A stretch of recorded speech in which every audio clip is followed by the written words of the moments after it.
ഈശോമിശിഹായ്ക്ക് സ്തുതിയായിരിക്കട്ടെ. ഇന്ന് തിരുസഭ മാതാവ് വിശുദ്ധ മഗ്ദലേന മറിയത്തിൻ്റെ തിരുനാൾ സന്തോഷത്തോടെ കൊണ്ടാടുകയാണ്. ഇന്ന് നമ്മൾ ധ്യാനിക്കുന്നത് യോഹന്നാൻ്റെ വിശുദ്ധ സുവിശേഷം 20-ാം അധ്യായം 1 മുതൽ 2 വരെയുള്ള വാക്യങ്ങളും 11 മുതൽ 18 വരെയുള്ള വാക്യങ്ങളുമാണ്. ഉദ്ധാനത്തിന് ശേഷം യേശുനാഥൻ ആദ്യമായി മഗ്ദലേന മറിയത്തിന് പ്രത്യക്ഷപ്പെടുന്നതിനെക്കുറിച്ചാണ് സുവിശേഷം നമ്മളോട് സംസാരിക്കുന്നത്. വളരെയേറെ കാലം തിരുസഭയിൽ തെറ്റിദ്ധരിക്കപ്പെട്ടിരുന്ന ഒരു വിശുദ്ധയാണ് മഗ്ദലേന മറിയം. കാരണം 591 ഗ്രിഗറി പാപ്പ നടത്തിയ ഒരു പ്രസംഗത്തിൽ ഈ മഗ്ദലേന മറിയത്തെ പാപിയായ സ്ത്രീയുമായി ഉപമിക്കുകയായിരുന്നു.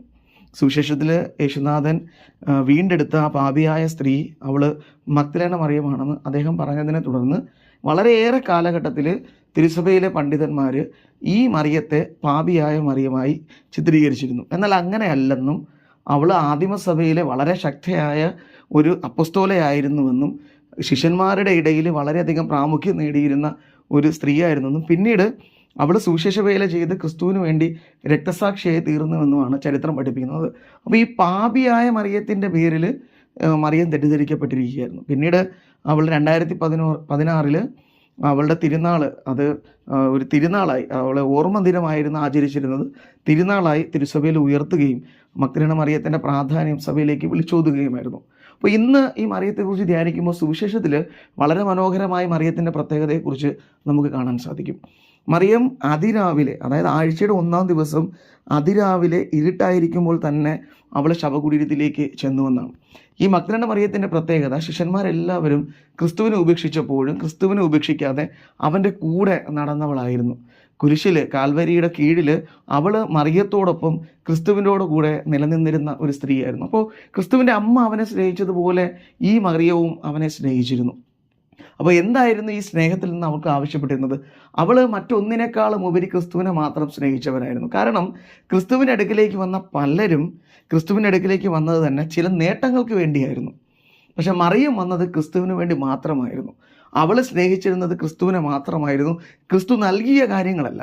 കാരണം ഈ അപ്പോസ്തലന്മാർ പലരും ക്രിസ്തുവിനെ വിട്ട് ഓടിയതിന് പ്രധാന കാരണം തന്നെ അവരുടെ ജീവനെ ഭയന്നത് കൊണ്ടാണ്. അവരെല്ലാറ്റിനും ഉപരി ജീവനെ സ്നേഹിച്ചിരുന്നു, സ്വന്തം ജീവിതം അവർ സ്നേഹിച്ചിരുന്നു. അവർ ക്രിസ്തുവിൻ്റെ പിന്നാലെ വന്നത് ക്രിസ്തു രാജ്യം സ്ഥാപിക്കുമ്പോൾ ആ രാജ്യത്തിൻ്റെ വലതും ഇടതും ഇരിക്കുവാനൊക്കെ ആഗ്രഹിച്ചായിരുന്നു. അതുപോലെ മറ്റു പല മനുഷ്യരും ക്രിസ്തുവിൻ്റെ പിന്നാലെ വന്നത് അവരുടെ അത്ഭുതങ്ങൾക്കും അടയാളങ്ങൾക്കും വേണ്ടിയും അപ്പം ഭക്ഷിച്ച് തൃപ്തരായതുകൊണ്ടൊക്കെയാണ്. പക്ഷെ മറിയം അങ്ങനെ ആയിരുന്നില്ല ക്രിസ്തുവിനെ സ്നേഹിച്ചിരുന്നത്. നമുക്കത് വളരെ വ്യക്തമായി മനസ്സിലാക്കാൻ പറ്റുന്നത് കുരിശിൻ്റെ കീഴിൽ മറിയം നിൽക്കുന്നുണ്ട്. മരണം വരിച്ച ക്രിസ്തുവിനെ അവൾ മുഖാമുഖം കാണുന്നുണ്ട്. ക്രിസ്തു പൂർണ്ണമായും മരിച്ചെന്ന് അവൾ കണ്ടവളാണ്. അപ്പോൾ ഈ ക്രിസ്തു മരിച്ചിട്ടും പിന്നെ എന്തിനാണ് മറിയം ഈ ക്രിസ്തുവിൻ്റെ കല്ലറയിലേക്ക് ഓടി വന്നത്? അവൾക്ക് ഒരിക്കലും ക്രിസ്തു ഉയർക്കുമെന്നുള്ള ഒരു പ്രത്യാശ ഉണ്ടായിരുന്നില്ല. കാരണം ക്രിസ്തുവിൻ്റെ പഠനങ്ങൾ അവളെ ആഴത്തിൽ ഈ തരത്തിൽ അവൾ ചിന്തിച്ചിരുന്നിട്ടുണ്ടായിരിക്കില്ല. പക്ഷേ എന്നിട്ടും പൂർണ്ണമായും മരിച്ച ആ വ്യക്തിക്ക് വേണ്ടി എന്തുകൊണ്ടാണ് അവൾ ഓടി അതിരാവിലെ തന്നെ ഈ കല്ലറയുടെ അടുക്കിലേക്ക് എത്തിയത്? അതും വളരെ ഇരുട്ടായിരുന്നു എന്ന് പറയുന്നുണ്ട്. അപ്പോൾ ആ ഇരുട്ടിനെ പോലും ഭയപ്പെടാതെ അവൾ എന്തുകൊണ്ട് ക്രിസ്തുവിൻ്റെ അടുക്കിലേക്ക്, ആ കല്ലറയുടെ അടുക്കിലേക്ക് ഓടി വന്നു? ക്രിസ്തു അവളെ സംബന്ധിച്ച് മരിച്ച ഒരു ശരീരമാണ്. അപ്പോൾ അവൾ ആ ശരീരത്തെ പോലും അത്രമാത്രം സ്നേഹിച്ചിരുന്നു. അവൾക്ക് ക്രിസ്തുവിൽ നിന്നൊന്നും അവൾ പ്രതീക്ഷിച്ചിരുന്നില്ല. അവൾ ക്രിസ്തുവിനെ അത്രമാത്രം സ്നേഹിച്ചിരുന്നു. അപ്പോൾ ഒരു യഥാർത്ഥ സ്നേഹത്തിൻ്റെ ഉത്തമ ഉദാഹരണമാണ് മറിയം. നമ്മൾ പലപ്പോഴും ക്രിസ്തുവിനെ സ്നേഹിക്കുന്നത് നമുക്ക് പല നേട്ടങ്ങളുണ്ടാകാൻ വേണ്ടിയാണ്. അവൾ കല്ലറയുടെ അടുക്കൽ നിന്ന് കരയുന്നുണ്ട്. നമുക്കറിയാം, ഇന്നും ക്രിസ്തുവിൻ്റെ അടുക്കൽ പോയി കരയുന്ന ഒത്തിരി അധികം മനുഷ്യരുണ്ട്. നമ്മളും കരയാറുണ്ട്.